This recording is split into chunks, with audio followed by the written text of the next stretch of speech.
ጤና ይስጥልኝ እንዴት ሰነበታችሁ? ይህ ታደሰ ቲዩብ ነው። ዛሬ የመጣሁት ትንሽ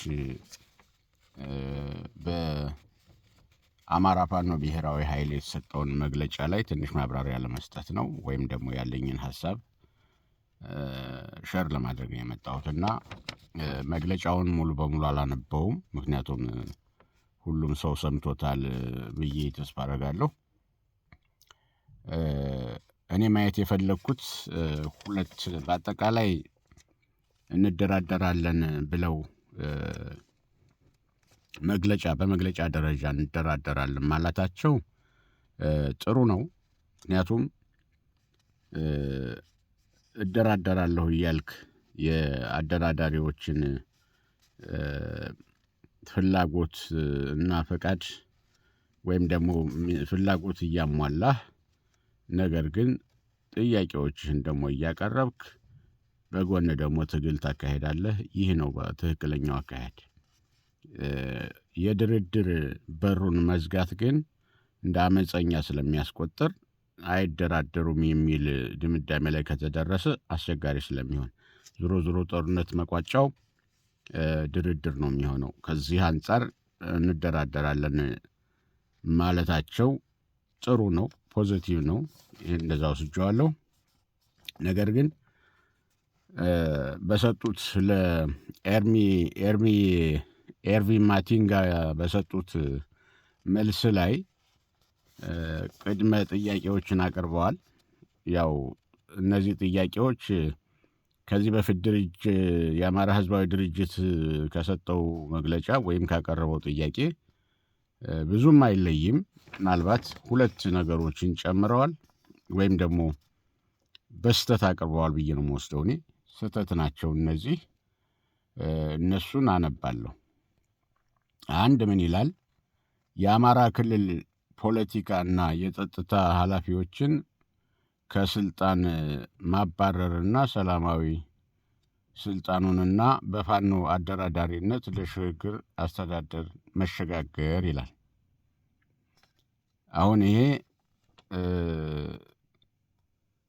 ቀጥታ የሚያሳየው ምንድነው? ስልጣን ፈላጊ መሆናቸውን ነው የሚያሳየው። ጥያቄው የፋኖ ጥያቄ የስልጣን ጥያቄ ነው የሚለው የብልጽግና አሳሳችና አሳች ሀሳብ እዚህ ጋር እውነት አስመስሎ ያቀርበዋል። ስልጣን አስፈላጊ ነው። ስልጣኑን ካልያዝ መብታችን ማስከበር አንችልም። ነገር ግን አሁን ለአደራዳሪዎችን ያመጣጥና አመለካከት ሀሳባቸውን ለመቀየር የአማራ ህዝብን ጥያቄ ለምን ጦርነት እንደጀመረ ለምን መንግስት እንደሚዋጋ ማስረዳት የምንችለው ተቀባይነት ማግኘት የሚችለው የህልውና አደጋ ውስጥ ነን ብለን ማስረዳት ስንችል። እዚህ ላይ የህልውና አደጋ ውስጥ ነን የሚለውን እንዴት እንዳለፉት አላውቅም። የፖለቲካ ልምዱና እውቀቱ ያላቸው ሰዎችን በውስጣቸው አላካተቱም ብዬ ነው የማስበው።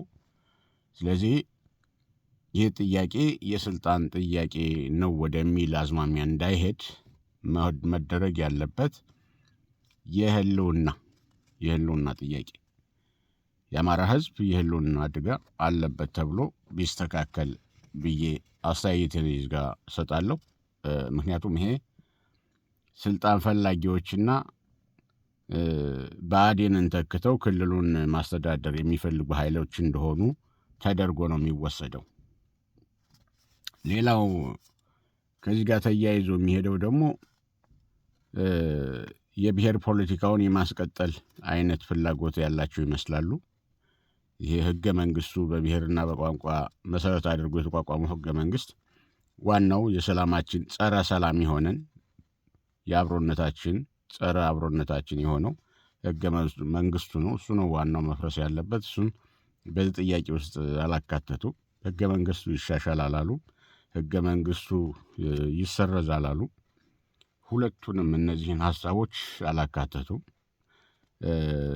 ግን የብሔር አደረጃጀቱና የብሔር ፖለቲካውን መቀጠል የፈለጉ ይመስላሉ። ይህ ደግሞ ለህወሓት ትልቅ ስኬት ነው። ህገ መንግስቱ እንዳይነካ እያለች የምትከራከረው ህወሓት ነች። ይህንን በዚህ ካልኩኝ ሁለተኛውን ደግሞ ልጨምር። ሁለተኛው ላይ ያቀረቡት የወሰንና የማንነት ጥያቄ ያለባቸው አካባቢዎችን በተመለከተ ነው። በወልቃይት ጠገዴ፣ ሰቲት ሁመራ፣ ጎንደር፣ ራያ ወሎ፣ መተከል ጎጃም እና ደራ ሸዋ የተፈናቀሉ ማህበረሰቦችን ጨምሮ ወደ አጎራባች ክልሎች በተካተቱት የአማራ ክልል ወረዳዎች ቀደም ሲል ለነበረው ማንነት ጥያቄ እና የድንበር ማካለል መደበኛ እውቅና እንደሚፈልጉ ነው የሚናገሩት። በዋናነት እነዚህ ነገሮች የአሜሪካ መንግስት ስለ ወረዳ ውስጣዊ ጉዳይ አይናገርም። ስለ ውስጣዊ ጉዳይ ምንም አይመለከተውም። እንደ አጀንዳ አድርጎ የማይወስደውም። ምክንያቱም በውስጣዊ ጉዳይ ይሄ ወረዳ ያኛው አውራጃ የኔ ነው ወደዚህ ይካለልኝ የሚባለውን ጥያቄ በውስጥ የውስጥ ጉዳይ ነው ብለው ነው የሚወስዱት። ይሄ የውስጥ ጉዳይ እንጂ የውጭ ጉዳይ አይደለም። ከጎረቤት ጋር አይደለም ችግሩ ያለው፣ የውስጥ ጉዳይ ነው። ያከላለል ችግር ነው። እኛ በእኛ ነን። ስለዚህ መጀመሪያ ወደ ሰላም ድርድሩ ኑ እና ችግራችሁን የአስተዳደር ችግራችሁን ራሳችሁ ፍቱት ነው የሚሉት እንጂ እነሱ ጣልቃ ገብተው ቀበሌና ወረዳ አያካልሉልንም። ስለዚህ ይሄኛው ሙሉ በሙሉ የተሳሳተ ጥያቄ ነው። ወልቃይት ጠገዴ፣ ሰቲት ሁመራ የሚለውን ከዚህ በፊት ህወሓት ጠይቃ ነበረ። የግዛት አንድነቴ ይመለስልኝ ነው ጥያቄዋ፣ ግን አልተሳካላትም። ያው ይህ ኮንቴስትድ ኤሪያ ብለው ተቃውሞ ያለባቸው ወይም አከራካሪ ቦታዎች ብለው እነዚህን በራሳችሁ ፍቱት ብለው ነበር ለብልጽግናና ለህወሓት የተውት ማለት ነው። አሁንም እነዚህ ቦታዎች የአማራ ህዝብ ያነሳቸው ጥያቄዎች ለማዕከላዊ መንግስት ነበር የቀረቡት። ማዕከላዊ መንግስት አልሰማም ስላለ ወደዚህ ወደ ግጭት ወይም ጦርነት እልቂት ውስጥ ገብተናል ማለት ነው። ስለዚህ ድርድር የሚባለው ነገር ከመጣ እነዚህም ቦታዎች ሁሉ የአማራን ህዝብ አጠቃላይ ጥያቄ ለመመለስ ዝግጁ ይሆናል ማለት ነው። ዝግጁም አይሆን ከሆነ ጥያቄዎችን ለመመለስ ዝግጁ ማይሆን ኃይል ጋር ድርድር ተብሎ ማይታሰብ ነው ማለት ነው። በዋናነት እነዚህ ሁለቱ ስህተት ናቸው ብዬ ነው ማምነው። ግን እኔ እዚህ መግለጫ ላይ የተረዳሁት ነገር የእነሱን ማንነት ነው። የአማራ ፋኖ ብሔራዊ ኃይል የሚባለው ኃይል ማን ነው የሚለውን ምንድን ነው ርዕዮተ ዓለሙ፣ መነሻው የት ነው፣ መዳረሻው የት ነው የሚለውን ያየሁበት ነው። መነሻው ብሔር ነው። ይሄ የህወሓት አይነት አደረጃጀት ብሔር ነው። ይህ ደግሞ ከአማራ ህዝብ ታሪክና ባህል እሴት ጋር ሙሉ በሙሉ የሚጻረር ነው። ምክንያቱም ይህ የብሔር ፖለቲካ ህወሓትን የመሰረተው ይህ የብሔር ፖለቲካ ነው እዚህ ሁሉ ችግር ውስጥ የከተተን፣ አገራችንም ሰላም ያሳጣት። ይህንን የብሔር ፖለቲካ ለማፍረስ ነው እየተሰራ የነበረው። የብሔር ፖለቲካው ህገ መንግስቱ ዋናው የአማራን ህዝብ ገዥ መደብ ብሎ ጨቋኝ ብሎ ለይቶ በብሔሩ ማንነት ሰጥቶ እየጨፈጨፈው ያለው ህገ መንግስታዊ ነው። ስለዚህ በዋናነት መሰረቱ ህገ መንግስቱ ነውና ህገ መንግስቱ መፍረስ አለበት። ትልቁ ጥያቄ ይሄ ነው። ነገር ግን ይህን ጥያቄ አላቀረቡም። በአንጻሩ ግን ህወሓት ከፍላ ቆርሳ የሰጠችውን አማራ ክልል የሚባለውን ያንን ክልል መያዝ እና ማስተዳደር ፍላጎት እንዳላቸው በዚህ ቦታ ላይ ገልጸዋል። ይሄ ደግሞ የወያኔ ኢህአዴግን ወይም ሳልሳይ ብአዴን የምንለው አይነት የብአዴንን ፖለቲካ የሚያስቀጥል በብሔር ስልጣንን ተከፋፍሎ አብሮ መቀጠል ህሳቤ ያለው ሆኖ አግኝቼዋለሁ። በሌላ በኩል ህወሓትን ያስደሰተ የህወሓት የዘር ፖለቲካ፣ የቋንቋ ፖለቲካ ህወሓት ከጫካ ያዘጋጀችው ማኒፌስቶ ህገ መንግስት ብላ ወደ ኋላም የሀገር ህገ መንግስት ያደረገችው እሱ እንዲቀጥልላት ዋስትና የሰጠ ሆኖ አግኝቼዋለሁ። ይሄ በጣም አስቸጋሪ ነው የሚሆነው። ይሄ ጊዜያዊ ጥገና ነው እንጂ ለኢትዮጵያ ለአማራም ሰላም ለወደፊቱ የማይሰጥ መልሶ የሚፈነዳ ችግርን የሚፈጥር ነገር ነው ማለት ነው። ስለዚህ ይሄ ነገር በአስቸኳይ መስተካከል አለበት። አማራ በብሔሩ በማንነቱ ተለይቶ ስለተጠቃ ነው አማራ ነኝ ብሎ የተነሳው እንጂ ኢትዮጵያዊ ነኝ እያለ ነው የኖረው። ከኢትዮጵያዊነቴ ወርጄ በብሔር አልደራጅም እያለ መታወቂያውን የብሔር መታወቂያ ተሰጥቶት ይዞ ነገር ግን በመንፈሱ በውስጡ በህሳቤው ብሔር አማራ ነው ብሎ አያውቅም ነበረ። አሁን ሳይወድ በግድ ነው አማራ የሆነው። ስለዚህ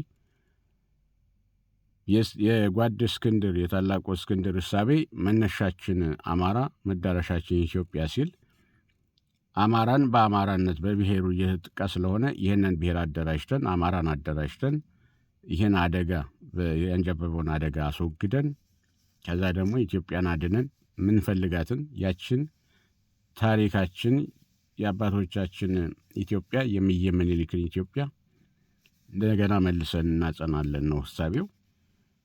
ወደዛ የምንሄድ ከሆነ በወያኔ ኢህአዴግ ሲስተም በዛ ህሳቤ መሄድ የለብንም ብዬ አስባለሁ። ይሄ መስተካከል ያለበት ነገር ነው። ስለዚህ የአማራ ፋኖ ብሔራዊ ኃይሉ የፖለቲካ ጠበብቶችን እንዲያሳትፍ በዚህ አጋጣሚ ጥሪ ያደርጋለሁ። የፖለቲካ እውቀት ያላቸው ጠበብቶችን ዓለም አቀፉን ጂኦፖለቲኩን መረዳት የሚችሉ የሚተነትኑ ሰዎችን ማጋራት አለበት።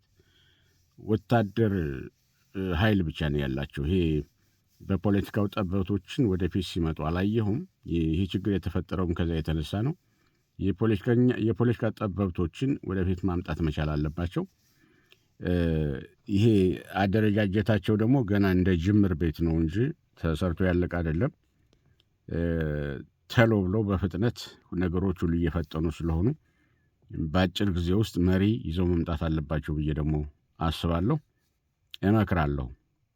አለዛ በዚህ ሁኔታ ድርድር ቢባል እንኳን ነገር ራሱ 13 ባለስልጣን ሂዶ እንዴት እንደሚደራደር ማንን ወክሎ ማንን ወክሎ እንደሚደራደር ራሱ ግራ የሚያጋባ ነው እና በአስቸኳይ የቤት ስራቸውን ጨርሰው ወደፊት ቢመጡ ስኬታማ የትግሉን እርዝመት ማሳጠር የሚችል የአማራ ህዝብን መከራ ደግሞ የሚያሳጥር አካሄድ መሄድ አለባቸው ብዬ አምናለሁ። ይህ እንደሚደረግ ተስፋ አደርጋለሁ። ከዚህ በተረፈ አፈሙዛቸውን ሙሉ በሙሉ ጠላት ላይ ከዚህ በፊት ስንሰማው የነበረው የነማርሸት ጀምረናቸዋል፣ እንጨርሳቸዋለን፣ ከአማራ ትከሻ እናስወርዳቸዋለን የሚለው ትዕቢት የተሞላበት አነጋገር ተወግዶ በወንድማማችነት በጋራ በጥምረት ጠላት ላይ አፈሙዛቸው የሚያዞሩበት ጊዜ ይሆናል ብዬ ተስፋ አደርጋለሁ። እስካሁን ያ እየተደረገ አይደለም። ያ እንደሚሆን ተስፋ አደርጋለሁኝ፣ እጠብቃለሁም። ስለዚህ ይህንን እንዲያደርጉ ሁሉም ቀና አስተሳሰብ ያለው ለትግሉ ቀና አስተሳሰብ ያላችሁ በሙሉ ትብብር እንድታደርጉና የተለያዩ ጣልቃ ገቦችን ደግሞ አደብ እንዲገዙ። ለምሳሌ አሁን አንዳንድ የሚዲያና የዩቲዩብ ተዋናዮች አፍራሽ የሆኑ ዜና እያሉ ይዘግባሉ። አፍራሽ የሆኑ ለማፍረስ ፋኖ ለመበተን የነ መዓዛ ግሩፕ አለ፣ የነ ግርማ ካሳ አሉ፣ እንትና የ251 ማን ነው እነ ምስጋናው አሉ። የሚዘግቡት ዘገባ በጣም ያስጠላል። ምንድን ነው የሚሉት? የህዝባዊ ድርጅቱ እየፈረሰ ነው፣ አንድ እገሌ የሚመራው የፋኖ ኃይል የአማራ ፋኖ ህዝባዊ ብሔራዊ ኃይልን ተቀላቀለ ምናምን የሚባል ከአማራ ወደ አማራ የት ነው የሚሄደው? አንድ እኮ ነው። አንድ ሆኖ እያለ እየከፋፈሉ በሁለት ጎራ ለማስቀመጥ ከፍተኛ ጥረት እያደረጉ ያሉ ሴረኞች አሉ። እነዚህ አፋቸውን እንዲዘጉ በዚህ አጋጣሚ ሁሉም እንዲረባረብና ልክ እንዲያስይዛቸው ጠይቃለሁ።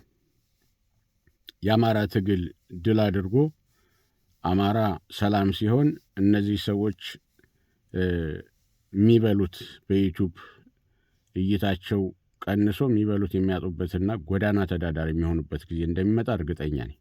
ምክንያቱም አሁን እየኖሩ ያሉት ኪሳቸውን እየሞሉ ያሉት በዩቲዩብ ገንዘብ ነው። የአማራን ስቃይና መከራ በሚዘግቡት ዜና ያንን ለመስማት ሰው ሰብስክራይብ፣ ሼር፣ ላይክ እያደረገ ለእነሱ የክፍያ መጠናቸውን እያሳደገላቸው ስለሚገኝ ያን ይዘው በአማራ ህዝብ ስቃይና ሞት ላይ እነሱ ኑሯቸውን እያደላደሉ ይገኛሉ ማለት ነው። ስለዚህ በቃችሁ ሊባሉ ይገባል። ለዛሬው ይህንን ብያለሁ። በሚቀጥለው ደግሞ ሌላ ሐሳቤን ይዤ ልመጣ እችላለሁ።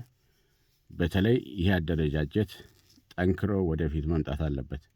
13 እኩል ስልጣን ያለው ይሄ የኮማንድ አባል የሴንትራል ኮማንድ አባል የሚባለውን ስም ይዘው እየተዝናኑ በዚሁ ጊዜ መውሰድ የለባቸውም። በጣም አሳሳቢ ጉዳይ ነው። በአስቸኳይ ይህን እልባት አግኝተው መሪያቸውን አንድ መሪ መርጠው መሪያቸውን አምጠው ለአማራ ህዝብና ለኢትዮጵያ ህዝብ ማስቀመጥ ትግሉን ያፋጥናል። ለትግሉ ማፋጠን በጣም ትልቅ አስተዋጽኦ ስላለው ይሄ ይደረጋል ብዬ ተስፋ አደርጋለሁ። መልካም ጊዜ፣ መልካም ቀን። ቻው። ታደሰ ነኝ።